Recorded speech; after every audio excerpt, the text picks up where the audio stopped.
رسول اللہ صلی اللہ علیہ وسلم نے فرمایا ہر شخص صبح کو اٹھتا ہے تو اپنے نفس کا سودا کرتا ہے، یا تو اسے آزاد کراتا ہے یا اسے ہلاک کر دیتا ہے، یعنی یا تو اچھے کام کرتا ہے، نیکی کے کام کرتا ہے جن کی وجہ سے وہ دوزخ سے بچ جاتا ہے، یا پھر ایسے کام کرتا ہے کہ جو اس کو ہلاک کر دے، یعنی تباہی کی طرف لے جائے۔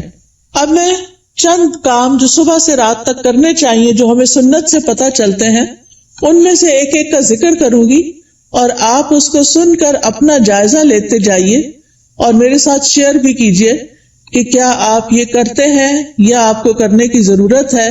سب سے پہلی چیز کہ جو ہی ہماری آنکھ کھلے ہمیں کیا کرنا چاہیے؟ دعا پڑھنی چاہیے۔ کس کس کو یہ دعا آتی؟ الحمدللہ، لیکن سب کو نہیں آتی۔ میری گزارش ہوگی سب بہنوں سے کہ اس دعا کو خود بھی سیکھیں اور اپنے بچوں کو بھی سکھائیں۔ وہ دعا کیا ہے؟ الحمدللہ الذی احیانا بعدما اماتنا والیہ النشور۔ اور ایک اور دعا بھی ہے، اگر وہ بھی آتی ہے تو ٹھیک، نہیں تو وہ بھی اچھا ہے۔ الحمدللہ الذی رد علی روحی واذن لی بذکرہ۔ اللہ کا شکر ہے جس نے میری روح لوٹا دی اور مجھے اپنے ذکر کی اجازت دے دی، کہ مجھے توفیق دے دی۔ کیونکہ آپ دیکھیں کتنے ہی لوگ ہیں جو سوتے ہیں تو پھر جاگتے نہیں۔ ابھی ریسنٹلی میری ایک بہت عزیز ساتھی کے ہسبینڈ کا انتقال ہوا ہے۔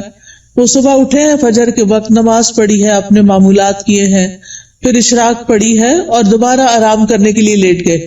ہم میں سے اکثر لوگ یہ کرتے ہیں نا، راتیں چھوٹی ہوتی ہیں، موسم بھی گرم ہوتا ہے، رات کو سوتے ہوئے دیر ہو جاتی ہے تو انسان پھر کیا کرتا ہے، اٹھنے کے بعد پھر لیٹ جاتا ہے، اور وہ اسی طرح لیٹ گئے ہیں لیکن پھر دوبارہ نہیں اٹھے۔ ہمیں سے کسی کو نہیں پتا کہ جب وہ سوئے گا تو دوبارہ اٹھے گا یا نہیں۔ اس لیے معمول بنا لیجئے کہ ذکر کر کے سونا ہے اور اٹھتے ہوئے بھی اللہ کا شکر ادا کرنا ہے کہ اس نے ہماری روح، ہماری جان ہمیں واپس لوٹا دی۔ تو دن کا آغاز اللہ کی حمد و ثنا، اللہ کی تعریف، اور اس بات کے ساتھ وَإِلَيْهِ النُّشُورِ کے واپس جانا ہے۔ ہماری واپسی بھی اللہ کی طرف سے، جس نے ہمیں زندہ کیا، پیدا کیا، وہی ہمیں موت دے گا۔ پھر آپ دیکھیے کہ اس کے ساتھ ہمیں یہ بھی یاد رکھنا چاہیے کہ کائنات کی ہر چیز تسبیح کر رہی ہے اللہ کی تعریف بیان کر رہی ہے۔ قیامت کے دن سب سے افضل بندے وہ ہوں گے جو کثرت سے اللہ کی تعریف کرتے ہیں، حمادون ان کو کہتے ہیں۔ اور ایک دفعہ الحمدللہ کہنا میزان کو نیکیوں سے بھر دیتا ہے، یعنی صبح صبح اب ہم الحمدللہ کہیں تو گویا ہم نے اپنے لیے ایک بہت بڑا ذخیرہ نیکیوں کا اکٹھا کر لیا۔ اور ویسے بھی شکر ادا کرنا جو ہے وہ اللہ تعالیٰ کو بہت پسند ہے۔ پھر آپ دیکھیں کہ جب یہ کہتا ہے نا کہ وَإِلَيْهِ النُّشُورِ، کہ دوبارہ اسی کی طرف جی اٹھنا ہے، تو قبر سے بھی اٹھنا ایسا ہی ہے جیسے کوئی بستر سے اٹھتا ہے۔ کسی کو اچھے خواب آتے ہیں وہاں اور کسی کو نہیں آتے۔ قبر میں بھی کچھ لوگ تو خوشحال ہوں گے اور کچھ لوگ برے حال میں ہوں گے۔ بہرحال قیامت کے دن سب کو اٹھنا ہوگا، تو انسان موت کو یاد کرتے ہوئے، اپنے مقصد کو سامنے رکھتے ہوئے کہ واپسی بھی ہے، اس طرح دن کا آغاز کرے تاکہ اچھے سے آغاز کرے۔ اس کے بعد سب سے پہلا کام آپ کیا کریں گے؟ بیڈ ٹی پئیں یا کچھ اور کریں گے؟ نماز فجر اسی وقت پڑھیں گے جب آپ فجر کے لیے اٹھیں گے۔ جو لوگ اس وقت نہیں اٹھتے وہ بہت بڑا نقصان کر لیتے ہیں۔ لہذا دن کا آغاز فجر کی نماز سے۔ فجر کی نماز پہلی نماز ہے صبح کی، اس کی بڑی امپورٹنس ہے۔ اللہ تعالیٰ نے بندوں پر 5 نمازیں فرض کی ہیں، اور رسول اللہ صلی اللہ علیہ وسلم نے فرمایا جس نے انہیں ادا کیا اور ان کا حق ہلکا سمجھتے ہوئے ان میں سے کچھ ضائع نہ کیا تو اللہ تعالیٰ کا اس کے لیے قیامت کے دن یہ عہد ہے کہ اس کو جنت میں داخل فرمائے۔ اور جس نے ان کو ادا کیا مگر ان کا حق ہلکا سمجھتے ہوئے، معمولی چیز سمجھتے ہوئے نماز کو ان میں سے کچھ ضائع کر دیا تو اللہ کا کوئی وعدہ نہیں، چاہے تو عذاب دے چاہے تو معاف کر دے۔ تو اس لیے دن کا آغاز اللہ کی نافرمانی سے نہیں کرنا۔ کس سے کرنا؟ فرما برداری سے۔ اور فرما برداری میں پہلی فرما برداری نماز۔ پہلا سوال قیامت کے دن نماز کا ہوگا۔ اگر اسی ٹیسٹ میں فیل ہو گئے تو آگے اور مشکلات ہو جائیں گی۔ اللہ سبحانہ وتعالی دن میں 2 بار فرشتوں سے بندوں کی نماز کے بارے میں خبر لیتے ہیں، ایک فجر اور ایک عصر۔ وہ پوچھتے ہیں جب تم گئے تھے ان کے پاس تو کیا کر رہے تھے؟ فرشتے بتاتے ہیں وہ نماز پڑھ رہے تھے۔ جب تم نکلے تو کیا کر رہے تھے؟ کیونکہ عصر اور فجر میں شفٹ چینج ہوتی ہے فرشتوں کی۔ عصر کے وقت رات کے فرشتے آ جاتے ہیں ڈیوٹی پر، اور فجر کے وقت دن کے فرشتے آ جاتے ہیں۔ تو وہ بتاتے ہیں کہ ہم نے انہیں اس حال میں چھوڑا کہ وہ نماز پڑھ رہے تھے، اور اس حال میں ان کے پاس پہنچے کہ وہ نماز پڑھ رہے تھے۔ فجر کی نماز کے بارے میں آتا ہے وہ آدمی ہرگز آگ میں نہیں جائے گا جس نے سورج نکلنے سے پہلے اور سورج کے غروب ہونے سے پہلے نماز پڑھی، یعنی فجر اور عصر۔ رسول اللہ صلی اللہ علیہ وسلم نے یہ بھی فرمایا کہ جس نے صبح کی نماز پڑھی وہ شام تک اللہ کے ذمے ہے، یعنی اللہ کی حفاظت میں ہے۔ تو فجر کی نماز بہت امپورٹنٹ نماز ہے، اور نماز پڑھنے والے سے اللہ کا رزق کا وعدہ ہے، اس لیے خود بھی نماز ادا کریں اور گھر والوں کو بھی اٹھائیں، پیار سے، محبت سے، امپورٹنس بتا کے کہ وہ سوتے نہ رہے، کیونکہ اس کی نحوست ہوتی ہے۔ فجر کی نماز میں 2 سنتیں پڑھنا بہت ضروری ہے۔ کچھ لوگ صرف فرض پڑھتے ہیں نا، تو فجر میں آپ سنت نہیں چھوڑ سکتے۔ حضرت عائشہ رضی اللہ تعالی عنہا بتاتی ہیں کہ آپ صلی اللہ علیہ وسلم نے فرمایا فجر سے پہلے کی 2 رکعتیں دنیا اور جو کچھ اس میں اس سے بہتر ہے۔ نبی صلی اللہ علیہ وسلم نے ان 2 رکعتوں کو دنیا کی ہر چیز سے قیمتی قرار دیا، اور جو سویا رہے اس کے بارے میں آتا ہے نبی صلی اللہ علیہ وسلم کے پاس ایک ایسے آدمی کا ذکر کیا گیا جو رات سے صبح تک سوتا ہی رہا۔ آپ نے فرمایا یہ ایسا شخص ہے جس کے کان، یا فرمایا دونوں کانوں میں شیطان پیشاب کرتا ہے، یعنی غافل ہو جاتا ہے پھر۔ اور اسی طرح ایک اور خواب آپ صلی اللہ علیہ وسلم کو اس میں آپ کو دکھایا گیا کہ ایک شخص تھا جس کا سر پتھر سے کچلا جا رہا تھا۔ وہ قرآن کا حافظ تھا لیکن قرآن سے غافل ہو گیا اور فرض نماز پڑھے بغیر سو جاتا تھا، یعنی نماز نہیں پڑھتا تھا اور سویا رہتا تھا۔ نماز پڑھتے ہوئے ایک چیز یہ بھی خیال کرنی ہے کہ خشوع کے ساتھ نماز پڑھنی۔ خشوع کا مطلب رونا نہیں ہوتا بلکہ دل کا متوجہ ہونا ہوتا ہے، یعنی شعور کے ساتھ رب سے مناجات کریں، اطمینان اور خشوع سے سجدہ کریں، یعنی پورے سکون کے ساتھ، کیونکہ ایک سجدے کی وجہ سے اللہ تعالیٰ ایک درجہ بڑھا دیتے ہیں اور ایک گناہ مٹ جاتا ہے۔ نماز کے فوراً بعد کیا کرنا چاہیے؟ اذکار، شابش۔ نماز کے بعد اگر کوئی مصلی پر بیٹھا رہے تو جب تک اس کا وضو نہیں ٹوٹتا فرشتہ اس کے لیے دعا کرتا ہے، اللہم اغفر لہ، اللہم ارحمہ، اے اللہ اس کی بخشش فرما دے، اے اللہ اس پہ رحم فرما۔ یعنی آپ مصلی پہ بیٹھے ذکر کر رہے ہیں، تسبیحات پڑھ رہے ہیں، دعائیں کر رہے ہیں، اور فرشتہ آپ کے لیے دعائیں کرنا شروع ہو گیا ہے۔ تو ہم میں سے ہر ایک کو فرشتوں کی دعائیں لینی چاہیے۔ اسی طرح ہر نماز کے بعد 33 بار سبحان اللہ، 33 بار الحمدللہ، اور 34 بار اللہ اکبر پڑھنا چاہیے، اور آخر میں لا الہ الا اللہ وحدہ لا شریک لہ لہ الملک ولہ الحمد وہو علی کل شیء قدیر پڑھا جائے تو جو ایسا کرے گا اس کے سارے گناہ معاف کر دیے جائیں گے۔ ٹھیک ہے، چاہے وہ سمندر کی جھاگ کے برابر ہو۔ کتنی بڑی بات ہے نا یہ، اس لیے اس کا اہتمام کیا رکھنا ہے۔ اگر کسی وجہ سے آپ مصروف ہیں، 33 بار نہیں پڑھ سکتے تو 10 بار بھی پڑھ سکتے ہیں۔ ٹھیک ہے، پھر یہ کہ انگلیوں پر تسبیح کریں، کیونکہ انگلیاں قیامت کے دن کیا کریں گی؟ گواہی دیں گی۔ ہر فرض نماز کے بعد آیت الکرسی ضرور پڑھیں۔ اس کا فائدہ کیا ہے؟ جی، ایسے شخص کو موت کے علاوہ کوئی چیز جنت میں لے جانے سے نہیں روک سکتی۔ اتنا بڑا اجر و ثواب۔ میں یہ ساری باتیں اس لیے کر رہی ہوں کہ آپ اپنا جائزہ لیں۔ اگر کوئی چیز چھوٹ گئی ہے، بھول گئی ہے، پتہ ہے لیکن کرتے نہیں، تو کرنا شروع کر دیں۔ وہ دن جس میں یہ باتیں کریں گے آپ، اس کی نسبت بہت زیادہ اجر و ثواب والا ہوگا جس میں آپ یہ نہیں کریں گے۔ دنیا کے کام کبھی ختم نہیں ہو سکتے، لیکن ہمیں کیا کرنا چاہیے؟ اپنے اذکار، اپنی عبادات کو بھولنا نہیں۔ اسی طرح ہم میں سے اکثر لوگ کہتے ہیں مجھے نظر لگ گئی، وہ فلانے نے جادو کر دیا، وہ گھر میں یہ شر ہو گیا۔ تو اس کا حل بتایا گیا ہے کہ ہر نماز کے بعد قل هو اللہ 1 دفعہ، قل اعوذ برب الفلق 1 دفعہ، اور قل اعوذ برب الناس 1 دفعہ پڑھے۔ یہ نماز کے بعد پڑھنی چاہیے۔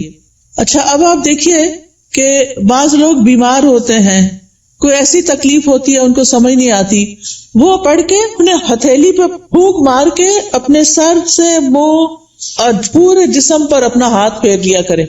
اس سے انشاءاللہ ان کا شر بھی دور ہو جائے گا، ان کی بیماری بھی ختم ہوگی. نماز کے بعد کیا کرنا چاہیے؟ صبح شام کے اذکار، پروٹیکشن کی دعائیں. آپ میں سے کس کس کے پاس ایاک نستعین کتاب ہے؟ الحمدللہ کافی لوگوں کے پاس ہے. جس کے پاس نہیں، اگر آج آئی بھی ہے تو ضرور لے لیں. اور انگلش میں بھی ہے، اس میں ٹرانسلیٹریشن کی ہوئی ہے. اگر عربی نہیں پڑھ سکتے بچے تو ان کو انگلش میں پڑھنی آ جائے تو وہ بچوں کو ضرور ساتھ ساتھ سکھائیں.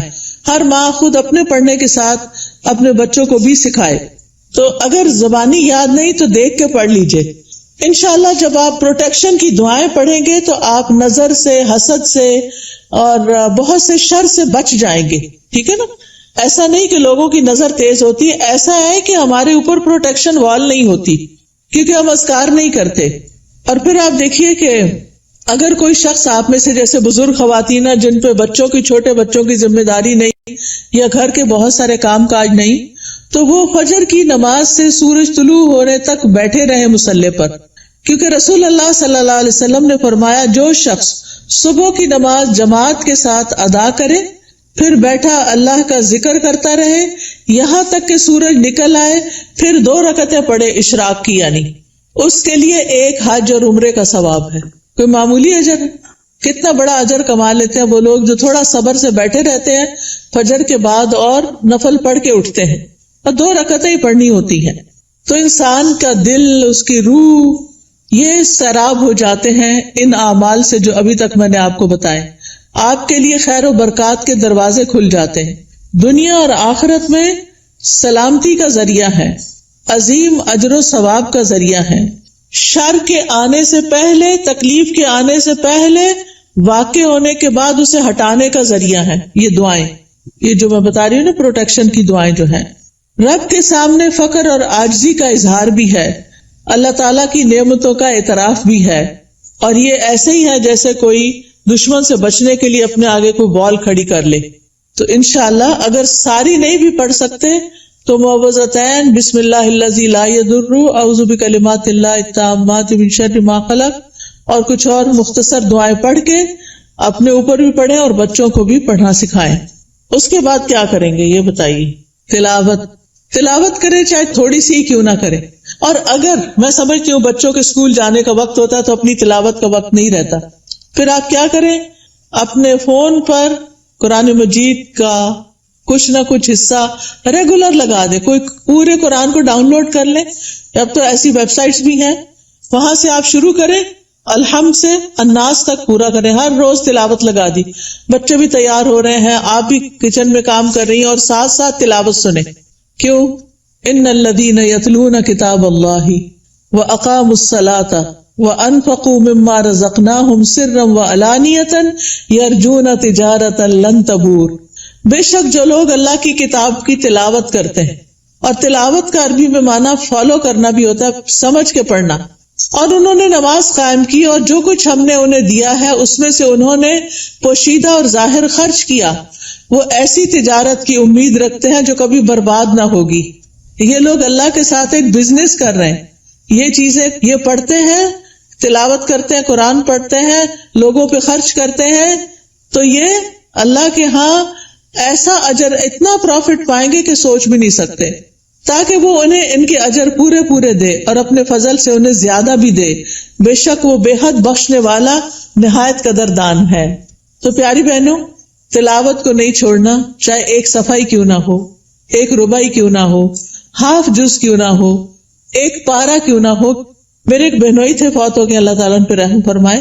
وہ چاند کی پہلی تاریخ کو پہلا سپارہ پڑھتے اور آخری کو آخری سپارہ پڑھتے، اور اس طرح ہر مہینے پورا قرآن ختم کر لیتے.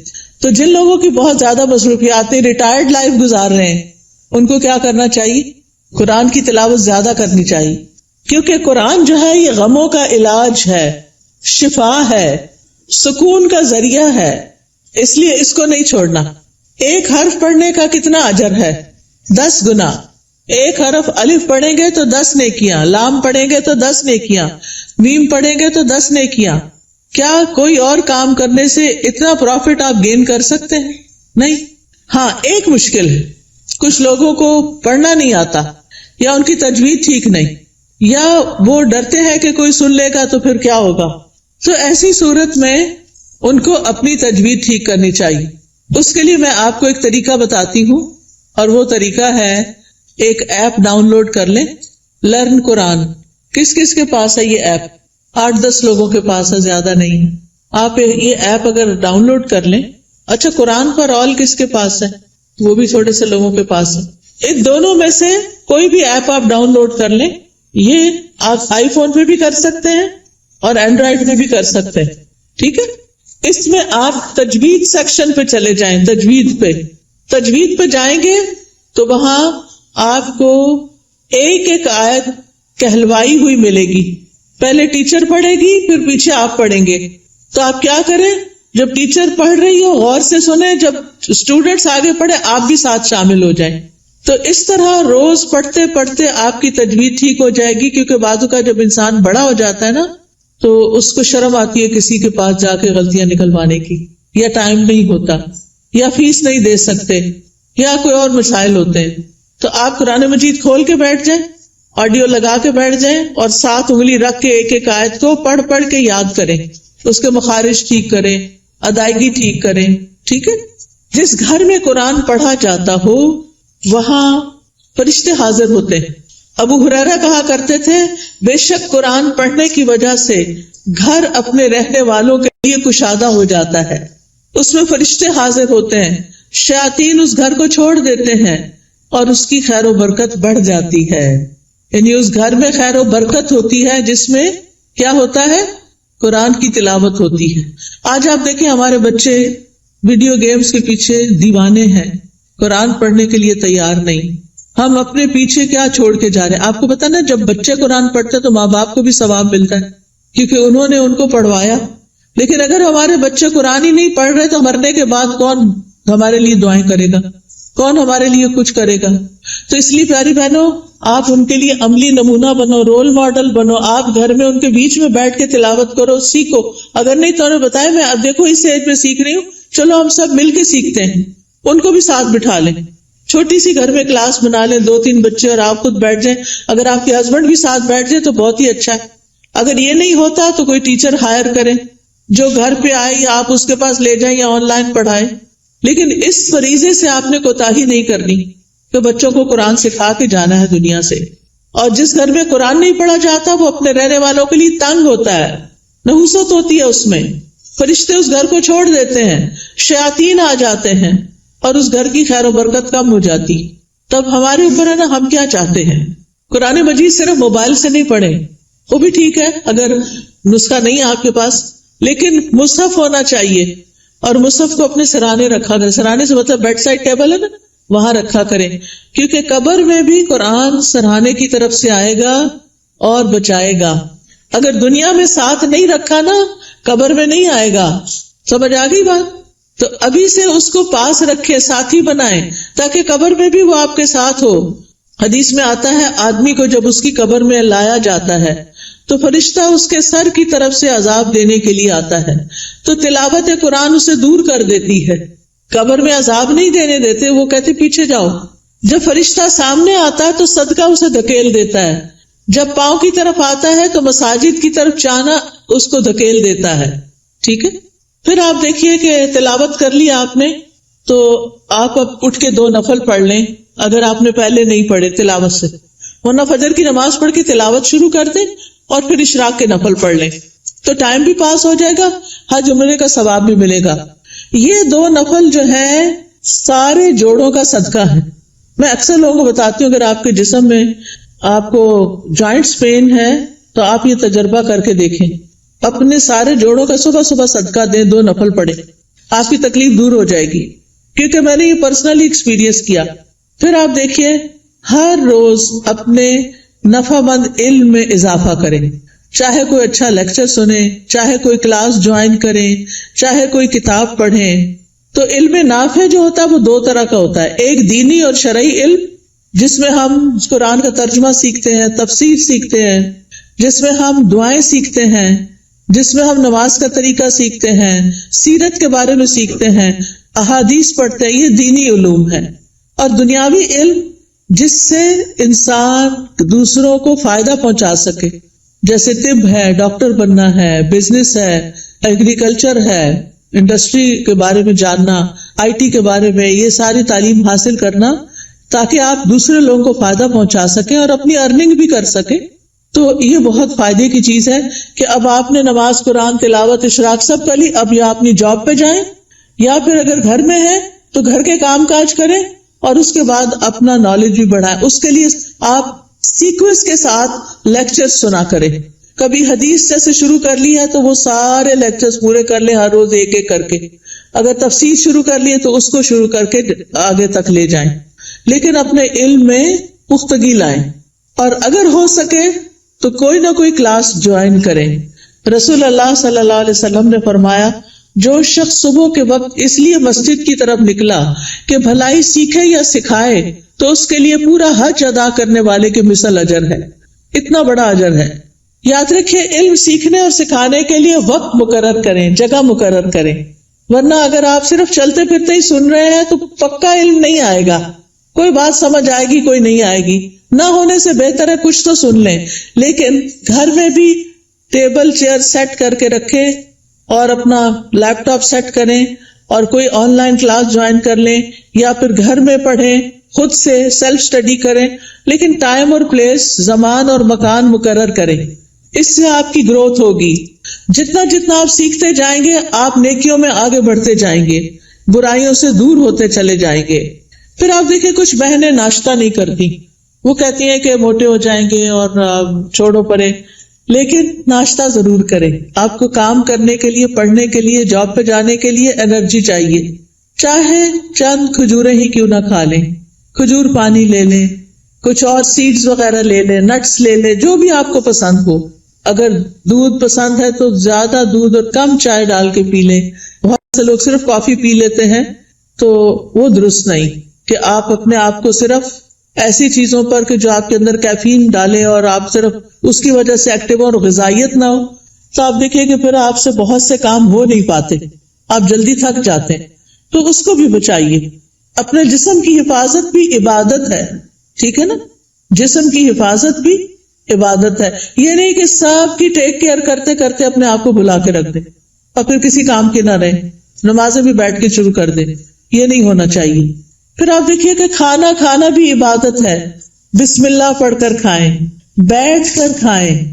میں نے دیکھا ہے کہ بعض اوقات لوگ اس بات کی پرواہ نہیں کرتے، چلتے پھرتے کھا رہے ہوتے. خاص طور پر مائیں کچن میں کام کر رہی ہیں، اپنا ناشتہ رکھ لیا، ادھر سے ایک نوالا لیا، ادھر کام کیا.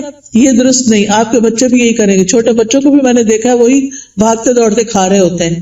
یہ درست طریقہ نہیں ہے. سنت طریقے سے کھائیں، کھانا عبادت ہو جائے گا. پھر دائیں ہاتھ سے کھائیں اور پیئیں، ہر گھونٹ پہ الحمدللہ کہیں. پھر کھانا کھا کر بھی دعا کریں. کس کس کو آتی ہے دعا؟ پڑھیں مل کے ذرا کھانا کھانے. الحمدللہ. کچھ لوگوں کے ہونٹ نہیں ہلے، یا تو دعا نہیں آتی یا بخل کیا انہوں نے پڑھنے میں. اگر نہیں آتی تو کوئی حرج نہیں، سیکھ لیں، آپ کا دن عبادت بن جائے گا. ہمارے دین میں صرف نماز پڑھنا عبادت نہیں. ہم نے ابھی آیت میں کیا سنا؟ نماز پڑھو اور نیکی کرو. وہ کون سی نیکی ہے جو نماز کے علاوہ ہیں؟ وہ یہی نیکیاں ہیں. اپنی کیئر کرنا بھی نیکی ہے اور بسم اللہ پڑھ کے کھانا بھی نیکی ہے، الحمدللہ کہنا بھی نیکی ہے. جو بندہ پانی پی کر الحمدللہ کہتا ہے اللہ اسے راضی ہو جاتا ہے، خوش ہو جاتا ہے. کہ یہ مشکل کام تو نہیں اللہ کو راضی کرنا، بشرطے کہ ہمارے کچھ آداب اور مینرز ایسے ہوں. صبح صبح اپنے آپ سے سیلف ٹاک کیا کریں اور کہا کریں میری ساری زندگی میرے رب کے لیے، میں اللہ کی بندی ہوں، اللہ کی فرما بردار بنوں گی، اللہ کا حکم مانوں گی، اللہ کو راضی کروں گی. اپنے آپ سے یہ باتیں کیا کریں. میں ہر کام اللہ کی پسند کا کیا کروں گی، کیونکہ جو آپ سوچتے ہیں بولتے ہیں پھر وہ کرتے بھی ہیں. ٹھیک ہے نا؟ کیونکہ ہمارے دل میں کیا ہوتا ہے، فلاں کیا کہے گا، اس کو خوش کرنا، اس کو راضی کرنا، فلانا کام کرنا، فلانا. ٹھیک ہے وہ سب کریں لیکن اپنا خیال بھی رکھیں. ہم نماز پڑھ کے بھی عبادت کرتے ہیں، ہم مخلوق کا خیال رکھ کے بھی عبادت کر رہے ہوتے ہیں، اور ہم اپنے عادات کو اچھا بنا کے بھی عبادت کر رہے ہوتے ہیں. تو ہمیں اپنا ایمان بھی بڑھانا ہے اور ایمان بڑھانے والا ماحول بھی قائم کرنا ہے. اپنے گھر کا ماحول، اپنے سوشل سرکل کا ماحول ایمان بڑھانے والا.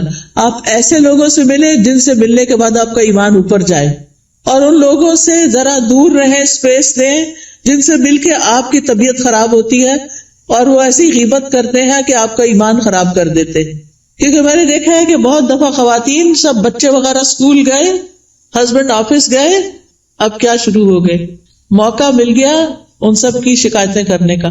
کبھی اماں کو شکایت لگا رہے ہیں، کبھی دوست کو لگا رہے ہیں، روزانہ کی روٹین. کچھ لوگوں کو تو ہمیں فون کرنا ہی ہوتا ہے کہ ہمارے دوست ہوتے ہیں، آ نہیں سکتے، ہم جا نہیں سکتے، تو ہم فون پہ باتیں کرتے ہیں. اور اب تو فیس ٹائم اور پتہ نہیں کیا کیا باتیں کرنے کے ذریعے آ گئے ہیں دور بیٹھے لوگوں سے بھی. ایک دن ایک بچی نے مجھے فون کیا، رو رہی ہو. میں نے کہا کیا مسئلہ ہے، تمہیں کچھ اور کی طرف سے تکلیف ہے؟ نہیں کوئی تکلیف نہیں، تمہارے رزق کی کمی نہیں، وہ بھی کمی نہیں، میرے پاس ہر نعمت. میں نے کہا پھر کیوں رو رہی؟ کہتی وہ میری بھابھی نے میری امی کا جینا حرام کر رکھا ہے. میں نے کہا آپ کو کیسے پتا چلا؟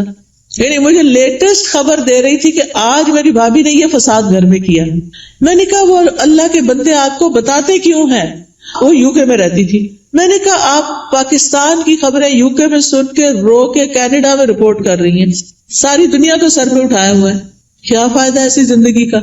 اگر ہمارے گھر میں کوئی جھگڑا نہ تو اللہ کے واسطے بیٹیوں کو آرام سے اپنے گھر میں رہنے دیں، اپنے جھگڑوں کو گھر میں خود ہی نپٹا لیں. بہو کی شکایتیں بیٹی کو، بیٹی کی شکایتیں باپ کو، اس کو یہ چھوڑ دیں. یہ سکون برباد کرنے والی چیزیں ہیں.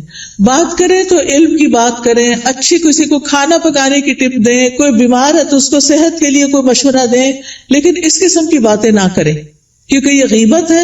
اور آپ کی نے جو صبح سے وہ اٹھی ہوئی ہے نا اور جو کچھ کیا ہے سب صفائی ہو جائے گی، شام ہونے سے پہلے سب کچھ ختم. تو اس لیے بہت ضروری ہے کہ ہم کیا کریں، اپنی زندگی کا جائزہ لیں کہ کون سی چیزیں ایمان بڑھانے والی ہیں اور کون سی گھٹانے والی ہیں. ایمان گھٹانے والے کام، گناہ کے کام، نافرمانی کے کام، جھوٹ اور بخل. پھر آپ دیکھیں کہ اپنے جسم اور اپنی روح کا خیال کرنے کے لیے اپنے آپ کو صاف ستھرا رکھیں، یہ بھی عبادت ہے. آپ نے وہ حدیث سنی ہوگی نا، صفائی نصف ایمان ہے. وہ بچپن میں رٹا دیتے ہیں. اپنے جسم کی صفائی، ایکسٹرا بالوں کی صفائی، اپنے کپڑوں کی صفائی، اپنے گھر کی صفائی پہ لگ جائیں. اور کس نیت سے کہ یہ عبادت ہے. میں اپنا ماحول صاف کر رہی ہوں، اپنے گارڈن کو صاف کر رہی ہوں، اپنی کھڑکیاں صاف کر رہی ہوں، جو بھی کریں. اور ایک ہی دن میں سب کچھ نہیں کریں، پھر نماز بھی نہیں پڑھی جائے گی. اپنا اسکیڈول بنا کے سیٹرڈے کو یہ کرنا، سنڈے کو یہ، منڈے کو یہ، اور کس کام میں کس کو ساتھ لگانا ہے. بچوں کو لگانا ہے، ہسبینڈ کو لگانا ہے، اپنی کسی فرینڈ کو بلا کے ساتھ لگانا ہے. وہ سارا کچھ لکھ کے رکھ لیں اور اکیلی اپنی جان پہ زیادہ بوجھ نہ ڈالے. ٹھیک ہے. پھر اپنے جسم، ناخن، بال، دانتوں، ان سب کی صفائی کا اہتمام. مسواک رب کو راضی کرنے کا ذریعہ ہے. پھر وضو کے بعد کی دعا، پھر اذان سن کے اس کی دعا. پھر کوئی بھی ایسی چیز جو آپ کو پریشان کرتی ہے اس کے بارے میں اپنے رب پر توکل کہ یا رب تو ہی کرنے والا ہے، میں تیری ہی طرف رجوع کرتی ہوں، تجھ سے ہی دعا کرتی ہوں. اور رب سے دل ہی دل میں باتیں کیا کریں. کسی بھی طرح کے حالات ہوں، اللہ کی رحمت سے نا امید نہ ہوں، اللہ کی رحمت سے پر امید رہیں. باہر گروسری کرنے جا رہے ہیں، کوئی بھی کام کر رہے ہیں، اس کے ساتھ اپنا غور و فکر اور ذکر جاری رکھیں. تمام دن اللہ کے ذکر سے اپنی زبان کو تر رکھیں. یعنی دنیا کے کام کرتے ہوئے جب زبان یعنی کہ خالی ہے، کچھ بھی بولنے کو نہیں، تو اللہ کا ذکر دل ہی دل میں اور زبان سے کرتے رہے، کیونکہ اس سے آپ کے دل میں سکون رہے گا، آپ کی روح سرشار رہے گی. ایک دفعہ سبحان اللہ اور الحمدللہ کہنے سے زمین آسمان بھر جاتا ہے. اور یہاں پر کچھ کارڈز بھی ہم آپ کے لیے لائے ہیں جن میں اذکار ہیں، تو اپنے کام کاج سے فارغ ہو کے آپ وہ ذکر کر سکتے ہیں، جیسے یہ تسبیحات ہیں. پھر اسی طرح اگر آپ کو رزق کی تنگی ہے تو یہ رزق میں کشادگی کے لیے دعائیں ہیں. پھر اگر کسی اہم کام میں آپ کو مشورہ کرنا تو یہ استخارہ ہے، استخارہ کیسے کریں اور اس کی دعا. پھر اسی طرح اللہ کا شکر ادا کرنے کے لیے یہ الحمدللہ کا کارڈ ہے. یہ دعائیں ہیں شکر ادا کرنے کی، اللہ کی تعریف کی، کیونکہ اللہ کی تعریف کرنے والے قیامت کے دن سب سے افضل بندے ہوں گے. پھر یہاں کچھ تسبیحات بتائی گئی ہیں، ان کا انگلش میں بھی ٹرانسلیشن ہے جن کے بہت بڑے بڑے فائدے ہیں. پھر آپ دیکھیے اگر قرض سے پریشان ہیں، مالی معاملات میں، تو یہ دعائیں ہیں، ان کا بھی انگلش ٹرانسلیشن موجود ہے. پھر یہ پروٹیکشن کی دعائیں ہیں. تو آپ دیکھیے کہ معمولی قیمت کے یہ کارڈ جو ہیں آپ کی زندگی میں بہت بڑی تبدیلی لا سکتے ہیں. تو آپ نے اگر یہ سارے اپنے گھر میں رکھے ہوئے ہوں ایک دن ایک اٹھا کے پڑھ لیجئے، دوسرے دن دوسرا پڑھ لیجئے، تیسرے دن تیسرا پڑھ لیجئے، اور اس طرح آپ کا ذکر کے ساتھ ایک رابطہ قائم ہو جائے گا۔ کثرت سے توبہ استغفار کریں۔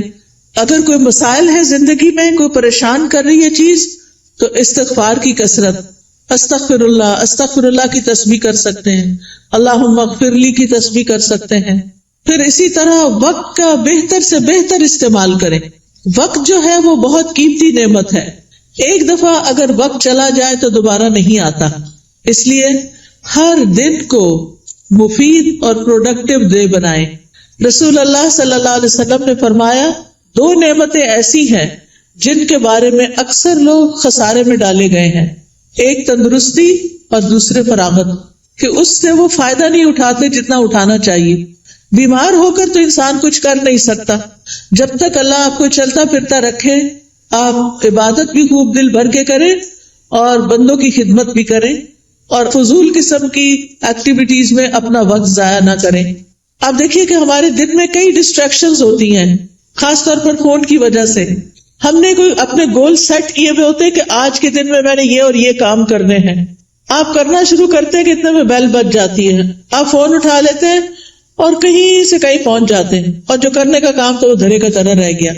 تو اس چیز سے بھی آپ نے کانشیس رہنا ہے، کچھ وقت کے لیے فون بند کر دیا کریں اور اس وقت اپنے کرنے کے کام پہلے پورے کریں، پھر اس کے بعد فون کھولیں، تاکہ آپ کا دن نتیجہ خیز دن ہو۔ جب انسان اپنے کرنے کے کام کر لیتا ہے تو اس کو ایک خاص سیٹسفیکشن ہوتی ہے، خاص خوشی نصیب ہوتی ہے۔ تو آپ اپنے کرنے کے کاموں کی لسٹ بنائیں، اپنے مقاصد کو دہرایا کریں، بے مقصد چیزوں سے خود کو دور رکھیں، اور جو ٹارگٹ آپ حاصل کرنا چاہتے ہیں اس کے لیے دیکھیں کہ آپ کو کیا کیا چاہیے، وہ بھی لکھ لیں۔ پھر اسی طرح کاموں کو لٹکائیں نہ، تاخیر نہ کریں، وقت پر کریں، روٹین بنائیں تو کام سارے ہی ہو جائیں گے، کیونکہ ہیپ ہیزرڈ کبھی کچھ کر لیا، کبھی کچھ کر لیا، کبھی کچھ کر لیا، بہت وقت ضائع ہوتا ہے۔ ایک کام کرتے ہوئے آپ کو یہ پتا ہونا چاہیے کہ نیکسٹ کیا کرنا ہے مجھے، یہ نہیں کہ اوہو آج میں یہ تو کرنا بھول ہی گئی، یہ تو پڑھا ہی نہیں، یہ تو کیا ہی نہیں۔ پھر آپ دیکھیے کہ جتنے بھی اطاعت کے کام، عبادت کے کام ہوتے ہیں، اس میں مشقت لگتی ہے، محنت لگتی ہے، اس کے لیے اپنے نفس سے جہاد کرنا پڑتا ہے، اپنے نفس کو کنٹرول کرنا پڑتا ہے، کیونکہ کامیاب بھی وہی ہوتا ہے جو نفس کا تزکیہ کر لیتا ہے۔ قد افلح من تزکا وذکر اسم ربہ فصلی، فلاح پا گیا جس نے پاکیزگی اختیار کی اور اپنے رب کا نام یاد کیا، پھر نماز پڑھی، یہ ہے کامیاب ہونے والے۔ لہذا دن بھر اپنی نمازوں کی حفاظت، کیونکہ نماز قبر میں ساتھ داخل ہوگی، بچوں نے بھی نہیں داخل ہونا، مال نے بھی داخل نہیں ہونا، کسی دوست نے بھی ساتھ نہیں جانا، جس چیز نے جانا ہے اس کی فکر سب سے پہلے کرے۔ نبی صلی اللہ علیہ وسلم سے سوال کیا گیا کہ سب سے افضل اعمال کون سے ہیں، تو آپ نے فرمایا نماز کو اس کے اول وقت پر ادا کرنا، ٹائم ہو تو بلا وجہ تاخیر نہ کریں، فوراً پڑھ لیں، اور پھر نماز کی 12 سنتیں بھی ادا کیا کریں دن بھر میں، کیونکہ ایسا کرنے والے کے لیے جنت میں گھر بنا دیا جاتا ہے۔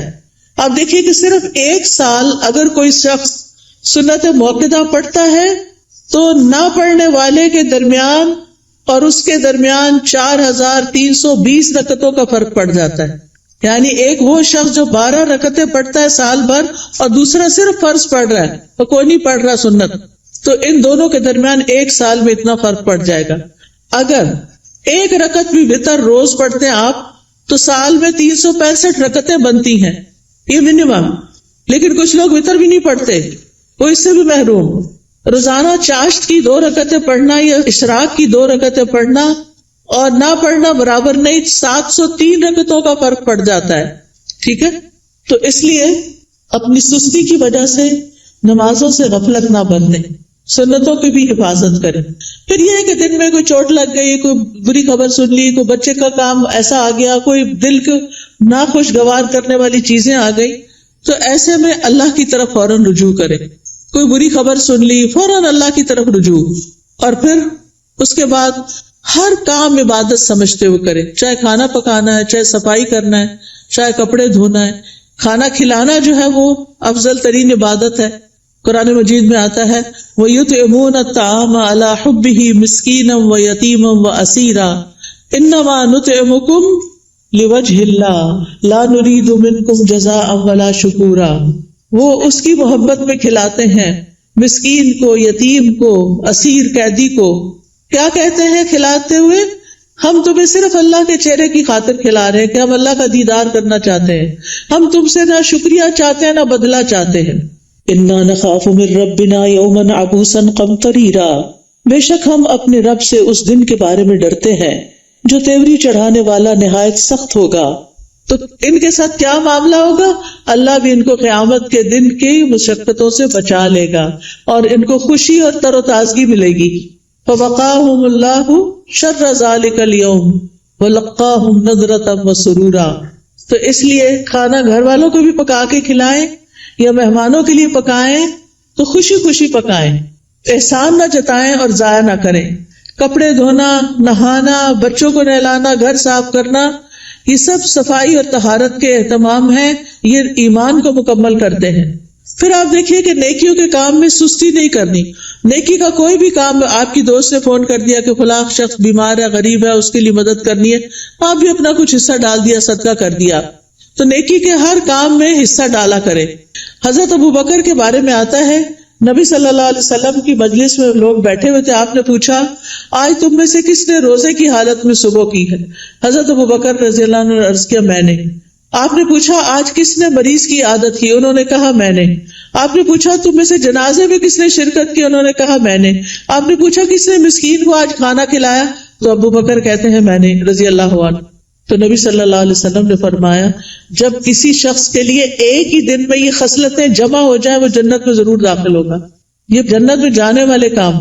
اچھا ہمیں پتہ چلتا رہتا ہے کوئی بیمار ہے، اچھا کہتے اچھا اللہ اس کو شفا دے، بس ادھر ہی بیٹھ گئے، خبر نہیں لیتے. ہمیں پتہ ہوتا ہے کہ کوئی بھوکا ہے یا نہیں کھانا پکا سکتا یہ کھا سکتا، ہم کر سکتے ہیں تو ہم توجہ نہیں کرتے.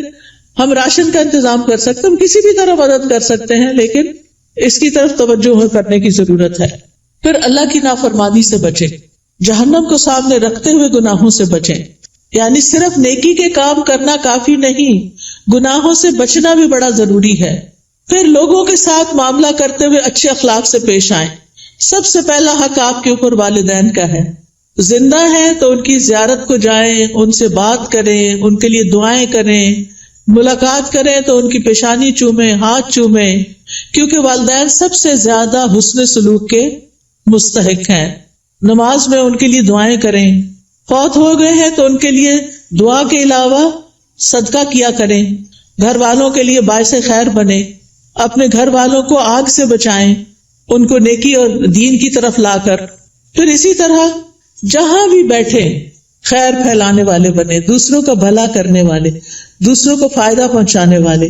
کسی کو کوئی اچھا مشورہ دے دینا، کسی کا کوئی دل ہلکا کر دینا، کسی کو کوئی کسی چیز کے بارے میں رہنمائی کر دینا، علم سکھانا. آپ دیکھیے کہ بعض اوقات علم سکھانا مال خرچ کرنے سے بھی افضل ہے.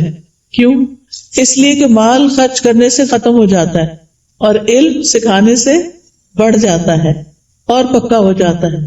اس لیے چاہے اپنے بچوں کو سکھائیں، چاہے اپنے بہن بھائیوں کو کچھ نہ کچھ چھوٹا موٹا کنٹریبیوشن کرتے رہا کریں. جو اچھی باتیں آپ کو پتہ چلی ہیں وہ دوسروں کو بھی بتائیں.